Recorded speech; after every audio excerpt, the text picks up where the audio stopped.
Eleanor, and I am 71 years old. I live alone in a small house at the edge of a quiet village. Life has not been easy for me. My husband passed away many years ago, and after that, my only comfort was my grandson, Tommy.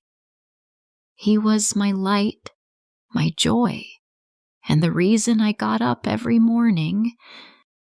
We did everything together. He helped me in the garden, carried firewood for me, and even cooked sometimes. His laughter filled the house, and I felt alive when he was near. But life is cruel sometimes. One winter, Tommy fell sick. I did everything I could. I stayed awake all night, prepared remedies, and prayed. But he passed away. After that, my house became silent. The garden was quiet. The firewood was untouched, and the walls seemed empty. I tried to keep busy, but every day felt heavy, and the loneliness was sharp. I missed him terribly. One morning, I was sitting outside, staring at the empty path, when I saw a young man walking slowly toward my house. He looked about 18, thin, and wore simple clothes. He carried a small basket. I did not know him. "Good morning, ma'am," he said politely. "My name is Lucas. I live nearby, and I noticed you are alone. Can I help you?" I frowned and shook my head. "I don't need help. Go away," I said sharply. Lucas smiled gently but did not leave. "I only want to help. You remind me of my grandmother. She passed away recently. I know how lonely it feels." I was surprised by his words. I wanted to be angry, but a small part of me felt something I had not felt for months. Hope. Still, I waved him away. "I said go!" Lucas left, but a few days later, he returned. He started helping quietly from a distance, collecting firewood, fixing the gate, feeding the chickens. I saw him but said nothing. My pride was strong, but my heart was soft. One morning, I found a small bundle of firewood neatly stacked near the kitchen.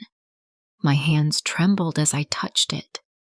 I whispered, Who did this?" I looked outside and saw Lucas walking slowly, carrying more wood. I felt anger and gratitude at the same time.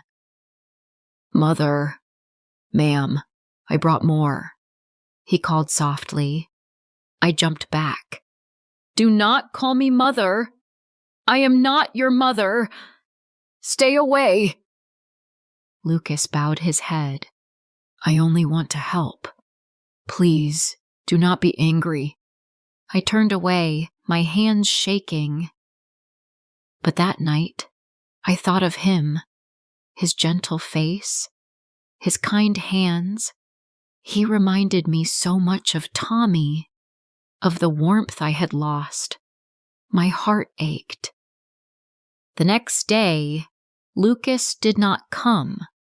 I waited, but the path was empty. Days passed, and I felt the emptiness grow again. Then I remembered a small envelope I had found in my house. It was from him. I opened it and read, "Dear Eleanor, I know you do not trust me yet. I only want to be near you, as you once were with your grandson. I do not want anything but to help. Please forgive me if I have done wrong. You remind me of my grandmother, and I feel at home when I am near you. Lucas." Tears filled my eyes. My chest felt tight. How could I have been so harsh? I had pushed away someone who only wanted to care for me. I knew I had to find him. I walked to the edge of the village, asking anyone if they had seen Lucas. Finally, a kind neighbor told me he had gone to the woods, gathering firewood for other villagers. I ran, calling his name. "Lucas! Lucas!" I cried. He turned, surprised, his eyes wide.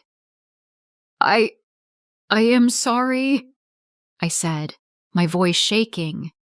"I was harsh. Please forgive me. I was lonely and afraid. I did not see your heart."